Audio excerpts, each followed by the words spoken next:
नमस्कार, मैं गौरव श्रीवास्तव। आप देख रहे हैं नया लुक न्यूज। उत्तर प्रदेश परिवहन निगम एक ऐसा बेड़ा जो लगभग 15 लाख यात्रियों को प्रतिदिन गंतव्य तक रवाना करता है, पहुंचाता है। स्थिति बड़ी दयनीय है। उत्तर प्रदेश परिवहन निगम भी जिस प्रकार से निजीकरण का शिकार हो रहा है, या फिर बात करें यदि संविदा कर्मचारियों की, तो जिस प्रकार से कोरोना काल से लेकर अब तक संविदा कर्मचारी शोषित होते आ रहे हैं, इसे देखकर काफी दुर्गति का अंदेशा लगता है। उत्तर प्रदेश परिवहन निगम के बारे में ज्यादा जानकारी के लिए आज हमारे साथ स्टूडियो में मौजूद हैं उत्तर प्रदेश परिवहन संविदा कर्मचारी संघ के महामंत्री संतोष मिश्र जी, जिनसे आज हम ज्यादा जानकारी ले पाएंगे परिवहन निगम के बारे में, परिवहन निगम के बेड़े के बारे में और परिवहन निगम के कर्मचारियों के बारे में जो संविदा और नियमित के तौर पर कार्य कर रहा है, परंतु किन किन प्रकार की समस्याओं का सामना कर रहा है, आज उनके बारे में जानेंगे। संतोष जी, बहुत बहुत स्वागत है आपका नया लुक स्टूडियो में। धन्यवाद। संतोष जी, पहला क्वेश्चन है आपसे हमारा। परिवहन निगम लगभग जब से इसका स्थापना किया गया है काफी अच्छी गति से चल रहा है, लाभ में है जी। क्या कारण है संविदा कर्मचारियों की स्थिति इतनी दयनीय होती जा रही है, लेकिन विभाग की स्थिति पहले से काफी हद तक दुरुस्त होती जा रही है, अच्छी होती जा रही है? क्या कारण है? देखिए, कोरोना काल जब से प्रारंभ हुआ, आर्थिक स्थिति लगभग जो भी सार्वजनिक उद्यम थे सभी की आमदनी प्रभावित हुई। परंतु जिस प्रकार से अन्य उद्यमों के अपेक्षा में परिवहन निगम के द्वारा अपने प्रयास और परिश्रम से पुनः उस रूटीन पर आ जाने के लिए कर्मचारियों का इसमें विशेष प्रकार से सहयोग माना जाना चाहिए। 2 महीने का लॉकडाउन, जिसमें 1 महीने तो बिल्कुल पूरी तरीके से संचालन बंद रहा। 1 मई से प्रवासी मजदूरों के लाने का कार्य प्रारंभ हुआ, जिसमें गवर्नमेंट द्वारा प्रतिवर्ष लगभग 37 से 45 हजार रुपये में बुक करके लाने का प्रावधान सरकार द्वारा किया गया। परंतु आज तक परिवहन निगम को सरकार द्वारा एक ही किस्त की धनराशि उपलब्ध कराई गई, शेष उपलब्ध कराई नहीं गई। और इसमें प्रबंधन ने जो वादा कर्मचारियों को इस लॉकडाउन में लगे हुए, जो उनको गंतव्य तक पहुंचाने में चालक परिचालक लगे थे, उनको प्रति दिवस 300 रुपये देने का आदेश किया था। आज तक वह भी नहीं मिल पाया। संविदा के साथ खास तौर करके प्रबंधन अपनी ही कई बातों पर अनेकों बार मुकरता चला आया है। विभाग की स्थिति अच्छी है, लेकिन कर्मचारियों को देने के लिए नीयत अच्छी नहीं है। जो संगठनात्मक तौर पर जो ढांचे हैं संतोष जी, जैसा कि आप भी एक प्रतिष्ठित संगठन के महामंत्री हैं, तो क्या आपने कभी अपने स्तर से या फिर कर्मचारियों के द्वारा जो कहने का मतलब जो आपने ही अभी बताया कि 300 रुपये प्रतिदिन के हिसाब से देने का जो प्रबंध निदेशक महोदय ने एक आदेश जारी किया था, बावजूद इसके परिवहन निगम के द्वारा अपने ही कर्मचारियों को, जो कि रीढ़ की हड्डी हैं, चालक और परिचालक, उनको पैसा का भुगतान नहीं किया गया जो 300 रुपये प्रतिदिन का था। और काफ़ी खबरें भी आई, काफ़ी चर्चा में भी था यह कि 134 रुपये प्रति व्यक्ति की सैलरी तक आई है कोरोना काल में। बिल्कुल बिल्कुल। परंतु जो सर्कुलर था, जो आदेश किए गए थे कि औसत भुगतान किया जाए, पिछले 6 महीनों की जो स्थिति है उसको देखते हुए औसत भुगतान किया जाए। क्या कारण है कि ये इस प्रकार की सैलरी में कटौती की गई? देखिए गौरव जी, यह आदेश सरकार का नहीं था। 6 महीने के औसत के अनुसार वेतन देने का निर्णय यह प्रबंधन का था। केंद्रीय श्रम मंत्रालय और उत्तर प्रदेश सरकार और उसके साथ साथ प्रदेश का श्रम न्यायालय, लखनऊ के श्रमायुक्त द्वारा बाकायदा अपने पत्र में वह जिक्र किया गया कि निगम और निकाय कर्मियों जितने भी हैं, सार्वजनिक उद्यम से जितने भी कर्मचारी हैं, किसी का वेतन इस कोरोना काल में ना काटा जाए। जी बिल्कुल। परंतु प्रबंधन के द्वारा 1% भी न केंद्र सरकार के आदेश का अनुपालन किया गया, न श्रमायुक्त के आदेश का अनुपालन किया गया, न माननीय मुख्यमंत्री योगी आदित्यनाथ जी के आदेश का पालन किया गया। यह बहुत शर्मनाक और निंदनीय है।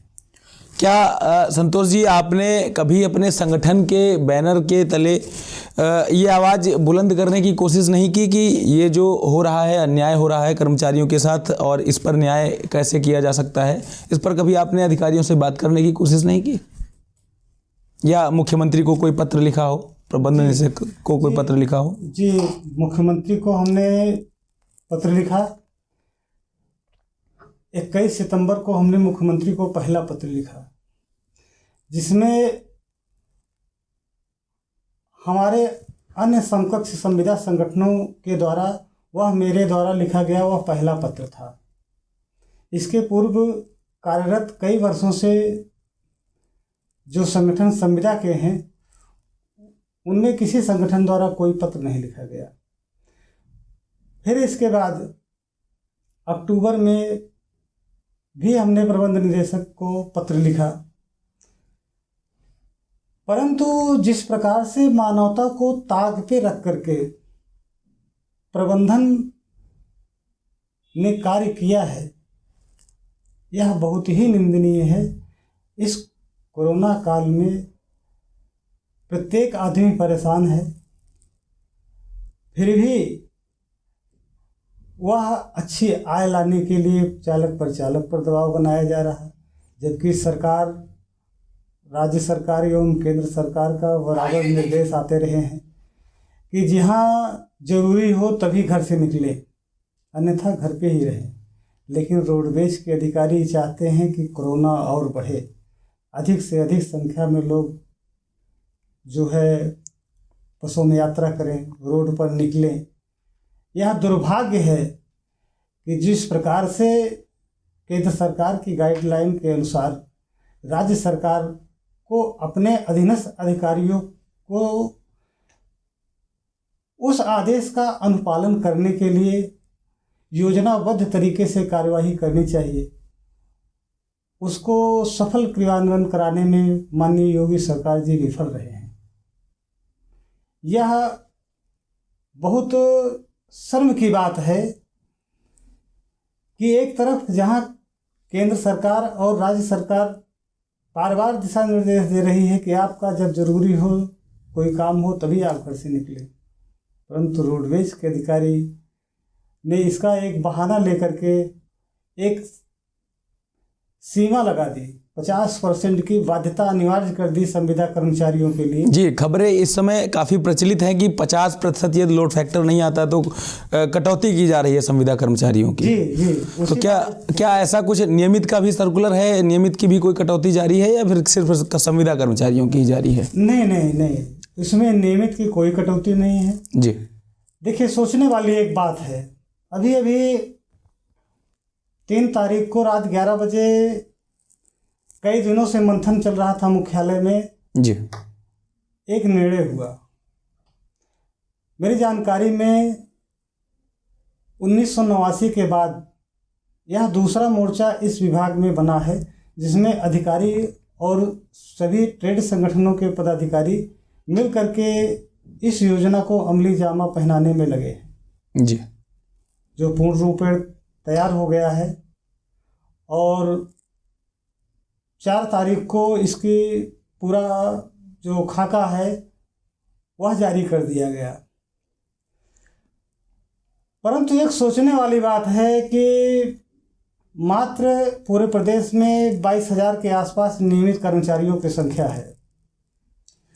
प्रबंधन संविदा को अपना कर्मचारी नहीं मानता, लेकिन अपने 6 पन्नों के मांग पत्र में उस अधिकारी एवं कर्मचारी के संयुक्त मोर्चा में जो 4 तारीख को सर्वसम्मति से पारित हुआ, उसमें 55,000 कर्मचारियों की संख्या को दिखा करके यह सिद्ध किया कि परिवहन निगम के संविदा चालक एवं परिचालक उनके ही कर्मचारी हैं, लेकिन मौखिक तौर पर प्रबंधन हमेशा यह कहता है कि संविदा हमारा कर्मचारी नहीं है।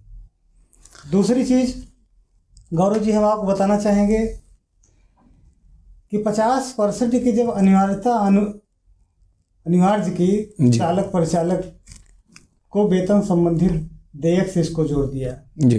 जो चालक परिचालक 50% की इनकम लाएगा उसको पूरा वेतन मिलेगा, जो 50% से कम इनकम लाएगा उसके वेतन से कटौती हो जाएगी।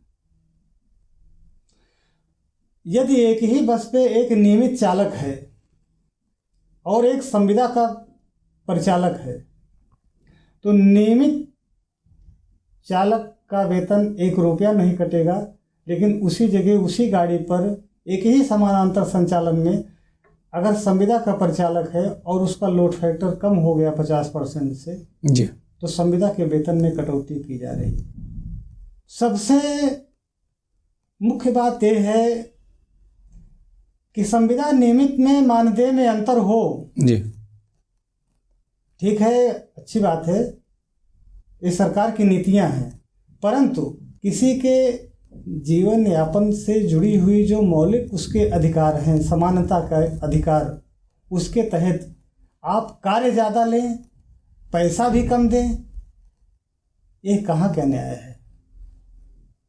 मुझे लगता है कि इस प्रकार से कर्मचारियों का उत्पीड़न करके यदि यह रोडवेज अधिकारी एवं कर्मचारी संगठनों का संयुक्त मोर्चा अगर उच्चतम शिखर पर पहुंचना चाहता है तो मुझे लगता है कि एक सफाई कर्मी से लेकर के और एक जीएम तक के अधिकारियों को इसमें संयुक्त रूप से लड़ाई लड़नी पड़ेगी, अन्यथा जो स्थितियां परिस्थितियां वर्तमान में दिखाई दे रही हैं जी, इसे प्राइवेट हो जाने में कोई संदेह नहीं है, क्योंकि जब दर्द अपनों को होता है तकलीफ तभी मालूम पड़ती है।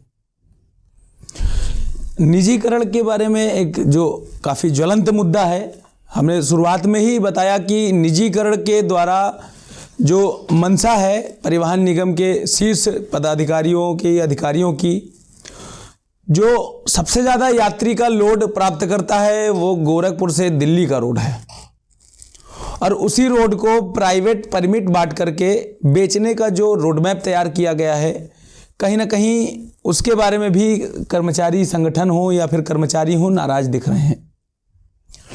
आप क्या कहना चाहेंगे इस बारे में? बिल्कुल, हम तो यही कहना चाहेंगे कि यह सरकार की विफलता है, उसका जो प्रशासनिक ढांचा है जी, जो उसका प्रबंध तंत्र है जी, शायद उसमें पूर्ण योग्यता उसे चलाने की नहीं है। मुझे तो यही स्पष्ट दिखाई देता है। और जहाँ तक प्राइवेट और रोडवेज के अंतर करके देखने की बात होगी तो अगर किसी तहसील में, किसी कस्बे से, किसी टाउन एरिया से जी, यदि जनता बस चलाने की मांग करती है जी, तो वह प्राइवेट मोटर मालिकों से निवेदन नहीं करती, वह सीधे सीधे रोडवेज के अधिकारियों से निवेदन करती है जी, और रोडवेज उनको वह ग्रामीण सुविधाएं उपलब्ध कराता है जो कोई भी प्राइवेट उपलब्ध नहीं करा सकता। परंतु यह सरकार की निष्क्रियता है और अपनी व्यवस्थाओं को ना दुरुस्त करके जी, कर्मचारियों के ऊपर दोषारोपण करके अपनी जिम्मेदारी से हटना चाहते हैं। देखिए, बड़ी ही साफ बात है संतोष जी की प्राइवेट संसाधन, प्राइवेट अनुष्ठान, प्राइवेट जो भी संसाधन होते हैं वो मुनाफा कमाने के लिए होते हैं। जो सरकारी व्यवस्थाएं होती है, जो सरकारी जामा होता है वो कहीं ना कहीं आम जनता को सुविधा उपलब्ध कराने का होता है, कम से कम कीमत में और बेहतर सुविधा उपलब्ध कराना। आपके बारे में थोड़ा सा जानना चाहूँगा कि आपने संगठन की, अभी चूंकि जल्दी ही आपका संगठन का निर्माण हुआ है और संविदा कर्मचारियों को लेकर के आप जागरूक भी रहते हैं, तो आपसे जानना चाहेंगे कि आगे का क्या रोड मैप है। समय का क्योंकि प्रतिबंध है, एक समय की समय सीमा है, तो संक्षिप्त शब्दों में बताएं। जी बिल्कुल गौरव जी, हम संविदा कर्मचारियों के हित की लड़ाई लड़ने के लिए पूरी तरीके से तैयार हैं। समय का फेर कहिए या हमारा दुर्भाग्य कहिए या संविदा का भी दुर्भाग्य इसके साथ जुड़ा हो, यही मान के चलिए, क्योंकि हम 8 जुलाई को महामंत्री बने हैं जी। और आप जान ही रहे हैं, मार्च से कोरोना का कहर प्रारंभ हुआ, जिसमें लॉकडाउन लगा, उसके बाद बढ़ता ही गया जी। और इस दशा में और इस स्थिति में और सरकार की गाइडलाइन के अनुसार जी। ना हम संगठन के विस्तार को अधिक समय दे पाए जी, और ना सरकार की गाइडलाइन के अनुसार हम मीटिंग कर सके, जिस कारण संगठन का काम शिथिल पड़ गया जी। परंतु अब कुछ स्थितियां अनुकूल होने के कारण हम पुनः कर्मचारियों की आवाज़ उठाने के लिए तैयार हैं जी। और इसी महीने कार्य योजना को अंतिम रूप दिया जाएगा जी। इसी महीने के अंतिम सप्ताह में पूरे आंदोलन का खाका तैयार कर लिया है जी। नोटिस दी जाएगी जी। बाकी अब स्थितियां ऐसी बन चुकी हैं कि एक तरफ संयुक्त मोर्चा वह विभाग को बचाने की लड़ाई लड़ने के लिए मैदान में है जी, और दूसरी तरफ संविदा अपना अस्तित्व बचाने के लिए मैदान में है जी। बिल्कुल। अब निर्णायक स्थिति क्या होगी वो तो भविष्य तय करेगा जी। परंतु मुझे लगता है कि जब तक परस्पर दोनों का सहयोग एक दूसरे के लिए नहीं होगा उसके परिणाम। जी बिल्कुल संतोष जी, जब तक कर्मचारियों का सहयोग नहीं होगा तब तक शायद इस बड़ी लड़ाई को लड़ पाना बड़ा मुश्किल होगा। आपने नया लुक को समय दिया और नया लुक भी अपील करता है कि जो भी कर्मचारी देख रहे हैं, जो भी हमारे दर्शक देख रहे हैं, उस सरकारी तंत्र और अमले को की स्थिरता को समझें और बाध्यता को समझें और उसकी व्यवस्था को समझें और ऐसे लोगों का सहयोग करें जो सरकार की व्यवस्था, नीतियां और उनके अनुदेशकों का पालन करवाता है और करता है। इसी के साथ आप सभी से एक नए एपिसोड में फिर मुलाकात होगी। तब तक के लिए देखते रहिए नया लुक न्यूज।